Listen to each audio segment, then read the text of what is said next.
ne mooy commission yi ñi ngi amal ay waxtaan mais waxtaan yooyu am na ci yu nga xam ne déggoo nañ ci am na yu nga xam ne nag fi mu toll nii ñi ngi ciy waxtaan pour joyanti ko parce que fi ma bëgg ñu njëkk a commencé sax muy li nga xam ne mooy article 80 bi nga xam ne fi mu toll nii li ñu jot ci ay xibaar opposition bi dañoo bëgg ñu dindi ko fi rek parce que dañoo jàpp ne c'est une loi liberticide waaye li nga xam ne tamit mooy waa Pastef ñoom dañ ne li nga xam ne mooy voilà article 80 bi dañ ko fiy bàyyi parce que wormal li nga xam ne mooy le président ak ñi mu tabb dafa nekk lu nga xam ne nécessité la. Omar gis nga moo tax nag sunu politiciens yi ñoo dàq foo kuy fo ñoom dañuy foowee ñun. C'est-à-dire amul ci politicien bi nga xam ne nekk nga ci opposition te doo dénoncer l'article 80 amul. koo wax mu ne la l'article 80 bii il est liberticide man bu ma ñëwee dama koy dindi. mais bu ñu egsee ci nguur gi moom kenn dootul xalaatati ni que non dañ ko war a dindi. L'article 80 du code pénal li muy wax dafa ne les manœuvres et actes de nature à compromettre la sécurité publique ou occasionner des troubles politiques graves à enfreindre les lois du pays seront punis d'un emprisonnement de 3 ans au moins à 5 ans au plus et d'une amende. Le délit d'offense au chef de l'État léegi man jàpp naa ni que Omar article 80 bi mun nañ ko ci bàyyi mais Omar délit d'offense au chef de l'État bi man je suis pas convaincu quoi c'est-à-dire man d'accord naa ñu ne les manœuvres actes de nature à compromettre la sécurité publique ou occasionner des troubles politiques graves à enfreindre les lois du pays loolu Omar d'accord naa ci atteinte à la sûreté de l'État d'accord naa ci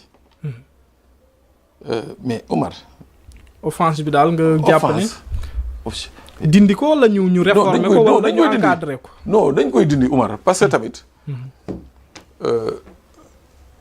le chef de l'État c'est vrai que déjà il a une hyper protection moom le président de la République c'est déjà super protégé mais léegi buñ ne tey wax ci président de la République yenn wax yi en France ils ont décidé de régler définitivement le problème mooy que offense au chef de l'État ñoom jàpp nañ ne que ci biir démocratie doonul li nga xam ne wax fa dëgg yàlla mën nañ ko topp parce que le président de la République c'est le président de tous les Sénégalais. dogguma la de mais Pape la démocratie c'est une affaire de grande dame et de gentleman te soo gisee ci yeneen démocratie yi peut-être am na benn maturité politique ba doo dégg ñuy yëkkati ay wax yu ñaaw di ko teg ci waxuma la deru góor rek mais ci président. mais Sénégal fii li ñuy dégg des fois ci plateau yi tamit il faut ñu protéger li nga xam ne mooy le président. Omar Emmanuel Macron fii la ko waaye nit mbéj. jabar ji sax mbéj na ko. waaw jabaram mbéj na ko. non jabar ji sax garaawul jabar ji garaawul mais fii la ko nit mbéj ci muy dem di nuyu ay benn ful ñu mbéj ko fa. mais waa ji il a pris quoi je sais pas 2 mois de prison. mais bu doon fii Sénégal la barki Rasulaay waa ji 10 ans wala 20 ans nañ koy dóor. mais en fait c'est un peu ça le problème c'est-à-dire aussi le citoyen dafa am ay droits. néew ma que mu nekk une porte ouverte. Pour s'en prendre au président de la République déedéet je parle pas de ça mais ñun tey article 80 dañ ko tëggee nii il suffit nga wax benn wax bi nga xam ne rek tudd nga ci président de la République su la neexee rek ñu apprécier ko article 80 c'est-à-dire que ñun ñoo war a avancer de manière démocratique parce que tamit il faut pas que ñu considérer la démocratie comme un luxe waaw parce que c'est cette démocratie là moo tax diw ñu fal ko 18 millions yi fal ko 18 millions di cotiser di ko jox ko mu dëkk dans d'excellentes conditions muy tukki muy sol yëre yu rafet muy dem fu ko neex c'est justement au nom de la démocratie mais wax jooju c'est-à-dire que il faut que peut-être à mon avis mu nekk une rééducation de la classe politique sénégalaise en entier d'accord naa ci waaw je suis tout à fait d'accord que ñu mu am une nouvelle règle de faire la politique au Sénégal parce que dañu yàgg Sénégal politique dans l'invective Omar dafa ñaaw Omar lii diw nangam sax dañu yàgg ci loolu je crois que peut-être loolu c'est la classe politique si boppam ñoo ko war a njëkk dindi fexe ba nga xam ne bu ñuy toog di wax ñoom seen biir mu nekk ce qu'on appelle des débats d'idées Sénégalais yi di ko xool mun ci tirer leçon xale yi di ko xool mun di apprécier mais ñoom la ñuy def saaga geeg xasante bi moom la ni nit ñi di jàpp ni que loolu mooy doxal dëkk loolu mooy réalité. mais ñoom bu ñu changer paradigme changer doxin et Dieu sait qu'il y a des hommes politiques au Sénégal yi nga xam ne doo leen mës a dégg ñu avancer un mot de plus ou un mot de travers y en a donc ça dit que s'il y en a certains qui peuvent le faire les autres pourront le faire mais jàpp naa ne que daal l'article 80 là Omar c'est un frein à la liberté d'expression quoi. beneen bu nga xam ne jubóowuñu ci muy renforcer li nga xam ne mooy les pouvoirs du premier ministre loolu tamit ñi ngi gis ne li nga xam ne mooy ñenn ci opposition bi d'accord ñu jël li nga xam ne mooy pouvoir premier ministre di ko gën a dooleel mais mu nekk lu nga xam ne voilà dañoo jàpp ne tamit au contraire Sénégal le président de la République dafa am doole torop est-ce que jotul ñu jël ci li nga xam ne mooy doole jooju jox ku ci mel ni le premier ministre mën naa ci joxe benn exemple li nga xam ne mooy voilà suñu sart ndey réew mi dafa wax que conseil des ministres mënul am sans li nga xam ne mooy le président de la République te des fois le président mën na voyager wala leneen ak leneen premier ministre war a mën a doxal li nga xam ne mooy agenda boobu. mais Omar xam nga des fois moo tax ma ne li ma la wax sànq nos politiciens là. c'est de ñoom ñëpp dañuy théâtre. tey ñii taxaw ne les pouvoirs war ñu yokkal premier ministre. pouvoir mais ce sont les mêmes ñoo doon xeex ne que. Un premier ministre, afin que le Sénégal, le président de la République est trop puissant. Est trop puissant. Ce sont les mêmes, hein. C'est-à-dire, en fait, c'est en fonction des circonstances, c'est en fonction des individus, les nit ñi di xalaat. Bu dee Omar la. Ok, oui, président war na yokk les pouvoirs du premier ministre. Bu dee Pape Sané la non waru ko yokk. Donc gars yi da nga jàpp ne Ousmane Sonko lañ ci xalaat fi mu toll. Oui, en fait. mais Ousmane Sonko day jàll. te li nga xam ne mooy poste premier ministre day des. mais encore mieux Omar mieux man dama ne sax ce point là ne devait même pas être soulevé durant le dialogue parce que ce point là bokk na ci constitution 2021 bi nga xam ne. dañ ko voté woon. problème bi kay li ñu war a wax. mooy li nga xam ne Wade dugaloon na ko ci. sur les pouvoirs du premier ministre. voté wuñu ko à cause de son différend avec Idrissa Seck. parti boobu.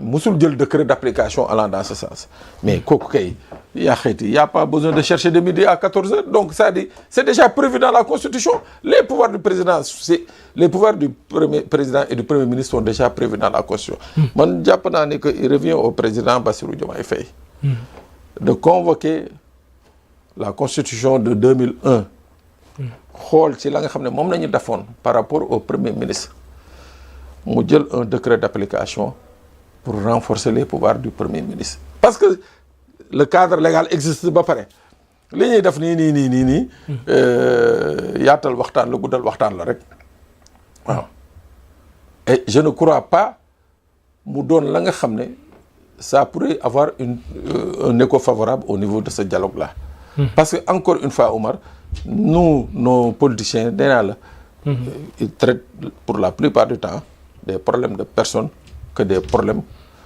de politique. waaw ñoom ils traitent des problèmes de personnes tey ça aurait été un autre premier ministre j'en suis sûr ñoom ñëpp ils allaient taper deux mains pour dire que oui président pouvoir am dafa bëri effectivement au Sénégal le président c'est un demi-dieu le président il est le patron de tout et il n'est responsable de rien. Il est le patron de tout et il n'est responsable de rien mais nag à un certain moment nag. hypertrophie bi il faut ñu xool nuñ koy arrêter ut li nga xam ne mooy